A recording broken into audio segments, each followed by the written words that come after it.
绑架了联姻对象，打算在成婚之前摸摸他的底细。缠绵3天之后，突然接到了老爸的来电：“臭小子，你跑哪去了？你未婚妻还在家候着跟你见面呢。”我瞳孔剧烈收缩，未婚妻在我家里，那躺在我床上的又是谁？我家要联姻，原本这门亲事该是我哥去的，可我哥打死也不愿意。于是老爸把一沓照片全推到我跟前，这个身家上百亿。我扭过头不瞧，丑。那这个容貌不错，胸部太平。这个呢，又高挑又漂亮，喜欢女的。在一群歪瓜裂枣里头，他总算挑出来一位。原野，你瞧瞧，这是叶家的小闺女，比你小3岁，家底气质没得说，模样还是你中意的那款，2条腿长得都能继承蝴蝶姐了。我接过照片，叹了口气，爸，看女人不能只盯着腿，还得摸摸手感。老爸失去了耐性，点着照片下了死命令，挑一个，立马订婚。我忍不住反驳，在咱们袁家，自由恋爱就不行吗？你自由了20好几年，恋上谁了？杀伤力大的离谱，到底是亲爹，损人损得真狠。我低头又把那些女人翻来翻去，最后认了命，那还是选这个腿长的吧。至于手感嘛，我亲自去试试总可以吧。叶小姐被送过来的时候，眼睛蒙着黑色蕾丝带，手腕绑着蝴蝶结，谁干的活这么对我胃口？我把她从头打量到脚，肤若凝脂，容颜精致，气质清冷，即便被绑着也瞧不出半点狼狈。怎么感觉真人比照片还好看？我跨坐到她身上，一手举着照片，一手捏住她的下巴。她听了这话，嘴角微扬，嗓音又郁又好听：“不先把我松开吗？我不会挣扎。妹妹，你咋不早讲？”我像拆礼物似的抽开了绑住她双手的蝴蝶结，又想去解她眼睛上的丝带，手腕却被她一把攥住了。我疑惑地望着她，她突然开口问：“你知道我是谁吗？”这话问的，被绑的时候磕到脑袋失忆了。不对，难道是抓错人了？不应该啊！照片虽然有点失真，但起码轮廓有3分相似。我试探着说：“叶什么来着？”叶千雪啊，对，姓叶，那就是没抓错。不过我还没把不过说完，叶千雪反而伸手扣住了我的后脖梗，在我唇边印下一个轻柔的吻。我眼睛瞪圆了，这剧本不对吧？好顺滑的反客为主，完全没有他是鱼肉我是刀俎的觉悟。于是我不甘落后，扎扎实实迎了上去，吻得你来我往。动作激烈之间，我扯掉了叶千雪蒙眼的丝带，我眼睛睁得更大了。这明艳的眉眼，这挺翘的鼻梁和红润的嘴唇，完完全全是我的理想型。叶千雪抬起眼帘，还中意吗？他这一句话倒让我想起正经事了。我不是来看脸的，而是来追求幸福的。我邪魅一笑开口，能让我满意的另有洞天。叶千雪脸颊浮起淡淡红晕，美眸危险地眯了起来。找死！我确实找死，欲仙欲死。胡天胡地3天后，趁着叶千雪去洗手间，我撑起酸软的腰摸过手机，老爸的电话立马就打了进来。你死哪儿去了？你未婚妻还坐那等着跟你见面呢。我当场僵住，未婚妻在我家里，那被我困在床头任我摆布的是谁？老爸见我不说话，慢悠悠地说：“现在知道急了，你小子先别慌，你未婚妻她姐消失了3天，也没人晓得跑哪儿去了，这订婚恐怕要往后推一推。”我好像知道他姐在哪儿，此刻就在我床上。得知睡的不是未婚妻，我眼前发黑；得知睡的可能是未婚妻，他姐眼前又是一黑。我别无他法，只能默默提裤开溜。当我蹑手蹑脚走到门边时，叶千雪还带着水汽的曼妙身子贴上了我的后背，腰间也被一双玉臂环住，姿态亲昵。我转身斟酌着开口：“姐姐你。”叶千雪似乎对这个称呼格外不爽，偏头挑眉瞅着我：“现在叫姐姐了？我记得刚才之前某人还喊我小宝贝呢。”我想起这几日的夜夜欢愉，腿还有些发软。叶千雪轻笑了一声，胸口微颤，我这才注意到眼前就是她露出的大片雪白肌肤，气氛再度暧昧起来。在当道德模范和当老闪屁之间，我犹豫不决。叶千雪却没给我时间纠结，直接把我推到落地窗前，想跟我白日宣淫，这怎么行？趁叶千雪转身脱衣服的功夫，我跑了，留她一脸冰冷的处在原地。到袁家大宅之前，我都还存着一丝侥幸，也许叶千雪只是个普通的叶姓美人，跟联姻的叶家压根没半毛钱关系。可进门之后，我的希望彻底碎了。客厅沙发上一身职业装，正悠哉悠哉喝茶的女人，不是叶千雪是谁？她是飞过来的吗？速度这么快，我脑子里顿时乱成一锅粥，恨不得咔嚓一声当场去世。原野少爷你好，我是叶小飞。思绪被打断，我才留意到旁边还站了个女人，眉眼带笑，嗓音柔和，原来这位才是我的正牌未婚妻。我转头回以微笑，伸出僵硬的手跟她轻轻握了握。你也好。我话音刚落，余光瞥见叶千雪，她嘴角的笑意瞬间消失，浑身气压骤然下降。见气氛不对，我爸妈面面相觑，连忙出来打圆场，都别站着了，这头一回见面难免生分，以后多多相处就好了。又是一阵客套寒暄，叶千雪抿了口茶，漫不经心地扔下一颗炸弹。我其实见过原野，我拼命眨眼，试图用眼神给他发电报。虽然我们1个钟头前才见过面，但你不要把实情当众抖出来啊。他冲我一挑眉，嘴角笑容意味深长，我顿时紧张的一个字也吐不出。叶千雪纤细白皙的手放下茶杯，才慢悠悠开口解释道：“原野小时候我还抱过他。”引得我爸妈一阵大笑。哎呀，千雪你也才比原野大3岁，怎么净说些老成的话？我松了一口气后，眼观鼻，鼻观心，亲爹亲妈，还笑呢。明面上他小时候抱过我，实际上我今天也回报了他。听不下去了，我找了个由头，逃到花园里喘气。再待下去，我的小心脏就要罢工了。我望着花园不高的围墙，很想顺着翻出去，然后一路狂奔，买张去外星的火箭票，逃了拉倒，但逃不掉。原野身后传来叶千雪的声音，我浑身一颤，并非害怕，只是3天的耳鬓厮磨，条件反射。叶千雪迈开修长的腿，没几步就走到了我跟前，躲我。我被她幽兰的气息撩得耳根一红，赶紧环顾四周，压低声音，小声点，难道光彩吗？还有，你是不是早就知道我找错人了？她双手抱胸，一脸无辜。那天问过你，知不知道我是谁？还以为你要找的就是我。我皱眉回想，好像确实有这么回事，但我色令智昏，没往心里去。算了，现在这些倒也不太要紧了。我偷偷观察他的神色，试探性开口：叶千雪，你能不能就当这几天的事情压根没发生过啊？空气安静了一瞬，叶千雪俯身慢慢凑近，悠悠开口道：原野你睡了我，但不想承认，被发现了，嘿嘿。我心里确实是这么盘算的来着，但嘴上可不能认。我冲他痞痞一笑：怎么会呢，哈哈。还没哈哈完，就见叶千雪正色道：事到如今，你还打算跟叶小飞订婚？我勃然小怒，怎么只许你陪叶小飞来相亲，不许我继续订婚？我歪头和他对视，为什么不？叶千雪像是被气笑了，嘴角带笑但眼神森冷。睡完我，然后成为我的准妹夫，你觉得合适吗？这话说的好像我是故意的一样，但我也自知理亏，迅速认怂，那确实不太合适啊。这样，你给我点时间，我找个机会体面的解除跟叶小飞的婚约，从此我们袁家和你们叶家就毫无瓜葛。我跟叶家人再不相见，我盘算的挺好，但身边的人一言不发，偷瞟一眼。叶千雪也不知又被哪个字刺激到，脸色更加阴沉了。我和叶千雪一前一后回了客厅，她倒是应对自如，我满脑子只想着怎么解除婚约，他们聊的一个字也听不进去。直到叶家姐妹俩起身告辞，我爸才一肘子把我出醒。原野，快送送你千雪姐姐和小飞。望着逐渐消失的车尾灯，我若有所思。爸，我和叶千雪小时候真见过。我爸肉眼可见的心情好。那当然了，他小时候来家里玩，你就抱着人不肯撒手，你那时才5、6岁，他也才8、9岁，你不记得倒也正常。我爸还沉浸在对准儿媳的满意中。小飞的爹妈走得早，千雪一个人居然把他养得这么好。传出原叶两家联姻的消息，已经有不少公司提出合作意向，就等你们的订婚典礼结束签合同。哎，商业联姻一点不讲感情。我弱弱地问爸，那要是订婚取消了会怎么样？亲爹斜了我一眼，还能怎么样？袁家破产欠债，喝西北风，所以原野这场订婚关系到整个袁家，千万不能出差错。操蛋啊！他们怎么敢把这么重大的任务交给我？我一定会搞砸的，而且看起来已经搞砸了。见我神情古怪，我爸一脸狐疑，你这么心虚干什么？做错事了？没有。我冷汗直冒，不是做错事，是睡错人了。可惜当晚就无人可睡，我独自翻来覆去了一整夜，脑子里各种各样的叶千雪闪来闪去。第二天下午才顶着俩黑眼圈下楼，不能这样坐以待毙，得找个机会跟叶小飞商量下取消订婚。机会说来就来，刚下楼就听到我妈在厨房喊我：原野，快点收拾收拾，吃完饭把这些甜点给小飞送过去。刚进叶家公司大门，前台就笑脸迎了上来。我晃了晃手里的甜点，我找叶小飞。前台一时面露难色，说话吞吞吐吐：小叶总这会儿可能有点不方便，怎么个事？办公室有男人。叶小飞这看起来温柔娴静的姑娘，居然也搞这一套。如果真是这样，要退婚就是轻而易举。我嘴上说着先自己随便在公司转转，实际上径直走到了叶小飞办公室门口。里面传来的声音怪怪的，时不时有文件掉落的声音，但却没听到吵架声，反而是克制的喘息声和隐忍的哭声交织。小姑娘玩这么大，我抬手想敲门，手腕却被一只纤细的玉手扣住。怎么又是叶千雪？和前2次见面不同，今天的叶千雪一身剪裁合体的白色职业装，禁欲内敛，给我眼睛都看直了。就这么一路被她牵着，到了她办公室也没松手，十指交缠，掌心微热，真让人不自在。我有些慌乱，把手里的袋子塞进叶千雪怀里。我妈给她准儿媳准备的草莓千层，便宜你了。叶千雪照单全收，脸上的表情跟接到招亲绣球一样。我看她心情不错，趁机提出非分请求：姐姐，能跟你商量个事吗？叶小飞办公室里藏人的事我知道了，看来他不是真心想和我订婚，不如为了两家的利益，先走个订婚的过场。我保证只订婚，绝对不结婚。劝不了叶小飞答应取消订婚，可以先劝叶千雪接受我和她妹妹订婚，双管齐下，哪管好使用哪管。叶千雪脸色倏然沉了下来，手指在办公桌上敲了2下。可以，但既然你和小飞不是真订婚，那这段时间跟我保持关系怎么样？这是怕我和她妹妹假戏真做，床上床下都要盯着我呢。我眼珠子滴溜转了2圈，有些事情做生不如做熟，而且叶千雪技术不错，不亏成交，但仅限这段时间，等婚约解除，我们就大路朝天，各走一边。叶千雪脸色黑得能滴墨，那我算什么？小三？我摆摆手，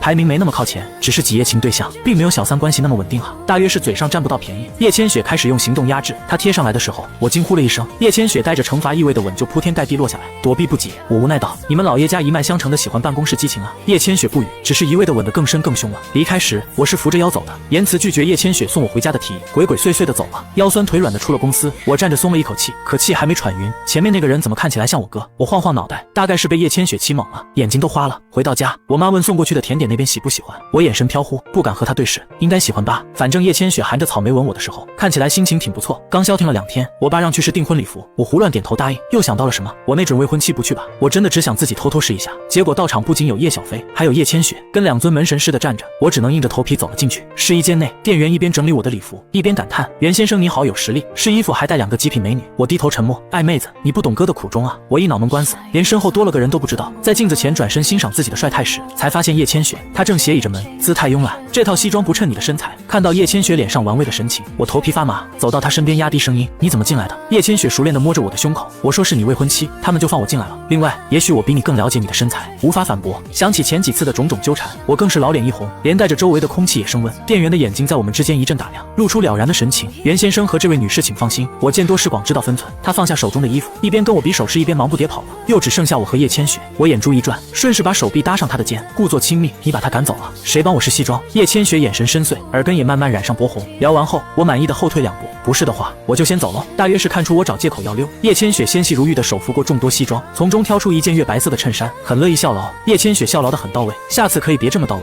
整理皮带时，叶千雪从背后环住我，语气温柔缱绻：“袁先生满意我的服务吗？”好卑鄙的女色勾引，我不禁提高了声量。叶千雪，她手下动作没停，轻笑一声，呼出的热气扑红了我的耳根。叶小飞还在外面，如果你不介意被他听见，可以再大声点。威胁，我不甘示弱，转身勾住叶千雪的丝巾，引她与我对视，在她的唇上轻啄一口。叶千雪，你也不想被你妹妹知道你在外面做小三吧？叶千雪被亲的一愣，又想到了什么，脸色变得有些难看。不是说我连小三都排不上吗？我烦了，就问你当不当吧。她果断当。叶千雪当得很好，那什么也服务得很好，服务太好的结果就是西装花了1小时才穿完。但不得不承认，叶千雪眼光不错，这件衬衫衬得人宽肩窄腰，英俊潇洒，只是手腕上空空的，看来得买几块手表。念着今天叶千雪的积极劳动，我颇有金主的自觉。后天有个拍卖会，喜欢什么我送你。闻言，她拉裙子拉链的手一顿，这算什么？我稍加思考，算我给你的辛苦费。叶千雪一言不发，脸色阴沉的看着我，怎么又生气？懂了，她这种御姐看不上我这种暴发户送礼物的方式，于是我改了建议，那换你送我，就当给我的订婚礼物，我看得上。叶千雪转身走了，背影窈窕挺拔，细看还有点气鼓鼓的。店员小妹掐着点鬼一样进来了，看到我身上的衬衫，眼前一亮，袁先生不愧是叶总的白月光，比传闻中更帅气呢。我疑惑，什么白月光？从来没听说，反正不是我。店员接着说，这件衬衫是叶千雪叶总亲手为白月光设计的，放在我们这边代为打理，今天穿在袁先生的身上真是再合适不过了。随着店员小妹的喋喋不休，我的思路也逐渐清晰。叶千雪，把送白月光送不出的衬衫拿给我穿，看我不在拍卖会上讹你个大的。拍卖会刚开始，我哥就板着脸和叶小飞杠上了，连个古董花瓶都你家5万我家10万，谁也不让谁。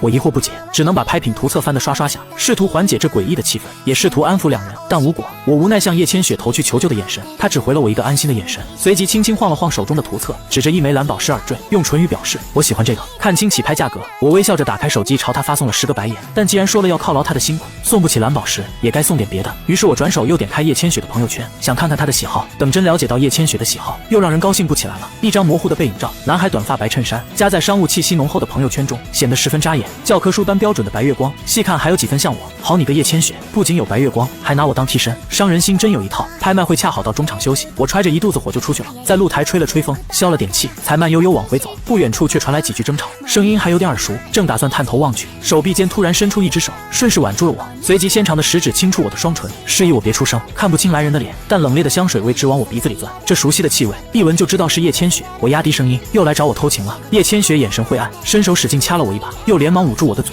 堵住我即将溢出的惊呼声，抬头朝我嘘了一声，刹那间与叶千雪鼻尖相对，暧昧横生。她的表情看起来像是要坐实偷情的罪名。我故意和叶千雪拉开一点距离，把我当替身的事，我气还没全消呢，那边的争吵声突然大了起来，对话也渐渐清晰。那个戒指是我母亲的爱物，能不能给我？可以，叫声好听的，老婆，求你，光叫老婆就行了吗？那你还想怎样？你都多长时间没理我了？1年，整整1年了。晚上来我家，去你家干嘛？看样子是对闹别扭的小情侣。我的八卦之魂瞬间熊熊燃烧，窝囊气也消了，偷情也不偷了，听得全神贯注，如痴如醉。等听完那对小情侣的墙角，空气突然安静了下来，略显尴尬。我轻咳一声，想了想，又凑到叶千雪眼前，小三姐，今天打算拍点什么送我当礼物？叶千雪气笑了，拿出一张卡递给我，学人家要礼物的方式，改个称呼。我故意曲解叶千雪的意思，接过卡后在她脸上印下一吻，替你妹妹付嫁妆吗？姐姐你好美。然后毫不犹豫地转身离开了露台，带我重新回到会场。我哥和叶小飞已经回到了位置上，我偷偷打量，发现他俩之间的剑拔弩张少了许多，悄悄松了一口气。但想进一步缓和他俩的关系，估计还得靠我从中调和。于是直到订婚典礼当天，我还在劝我哥别板着个死人脸，今天你弟订婚，老哥你开心点好吗？叶小飞长相性格都没得说，你到底哪里看他不顺眼？再说了，跟我订婚是次要，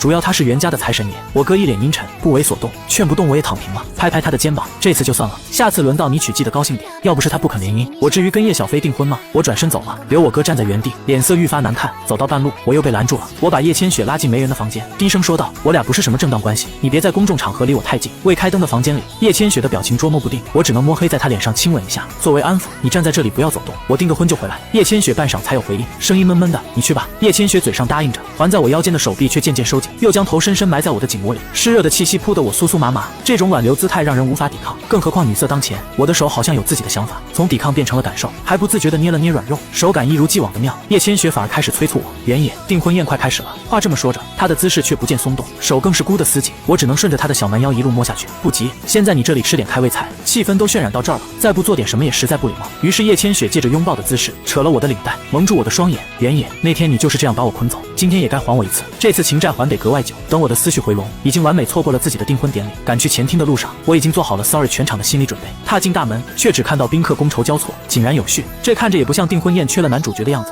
几经穿梭，我找到了我爹，低声问询：“爸爸先生，这确定是我的订婚宴吗？我本人没出现，订婚典礼也能顺利完成。”我爹斜了我一眼，我就知道你不靠谱。早早的准备了一个你的替身，打算你逃婚能有人顶上。紧接着他话锋一转，不过也没用上。紧要关头，你哥说愿意替你娶，穿上礼服就上去了。娶，看来我哥不仅替我去订婚，还想替我去结婚，如此甘于奉献，我为自己之前对他的埋怨感到羞愧。我带着感谢的礼物和敬佩的心，摁响了我哥公寓的门铃。结果来开门的是叶小飞。我一脸震惊的进了屋，我偷偷打量他，一身家居服，虽然干净整齐，但领口的草莓印若隐若现。叶小飞温柔一笑，身后就冒出另一个脑袋。我哥将下巴搁在叶小飞的肩膀上，姿态十分亲昵。哎呦，你俩可把我哥当外人吧？叶小飞把茶放在我面前，抱歉原野，我和你哥以前有点误会，不过现在都解释清楚了。我喝了口茶，示意他不必多说。嫂子我懂，你俩年少青梅，后来我哥追妻火葬场，现在破镜重圆了，对不对？叶小飞笑而不语。我抽空白了我哥一眼，原来你俩是两情相悦，亏我还以为你是替我联姻而良心煎熬。但是嫂子，你跟我哥订婚，我们袁家是没意见，你们叶家也没意见吗？我疑惑的在他俩中间指来指去。叶小飞眼睫轻垂，我父母很早就过世了，是我姐从小把我带大，我姐很开明的，成年后我自己的事情都可以自己决定，而且这件事情我姐也知道，叶千雪也知道，合着这件事情就我不知道呗。忽然之间我也没未婚妻了，我和叶千雪之间的关系突然健康了，这还真有点索然无味。稍坐了一会儿，我就告辞了，不仅从我哥家告辞，也从这个城市告辞了。临行前，我寄出了一对蓝宝石耳坠，作为这段复杂关系的结尾。既然联姻的重担不再需要我肩负，那我跟一个心里有白月光，还拿我当替身的女人纠缠个什么劲？放弃叶千雪这颗小白杨，我外面还有一大片歪脖子树。海岛的夏日浪漫热烈，微风追着日光与椰影，和天气一样热烈的还有沙滩美女的比基尼。朋友带着一排衣着清凉的美女，搂着我肩膀给我挨个介绍。我戴着墨镜细细打量，这个身高一般，这个脸蛋不漂亮，这个估计手感欠佳，各有各的歪法，一颗也看不中。但架不住其中一位格外主动，散发着浑身的荷尔蒙，抛着媚眼就贴了上来。我熟练的把它塞给旁边的朋友，你们玩你们玩。朋友欣然接受，但嘴上不免抱怨：原野，这都第几个了，全看不上吗？忽然余光瞥见远处走来的模糊身影，直觉告诉我绝对看得上，但那人越靠近我越觉得眼熟，看清后就转身想跑，怎么是叶千雪？但已经晚了，刚迈出一步，就感觉袖口被人轻轻拽住。朋友眼神在我俩之间流转，故意打趣道：原野，这个你也不要吧，很对我胃口，可以跟我走。叶千雪也不说话，只看着我，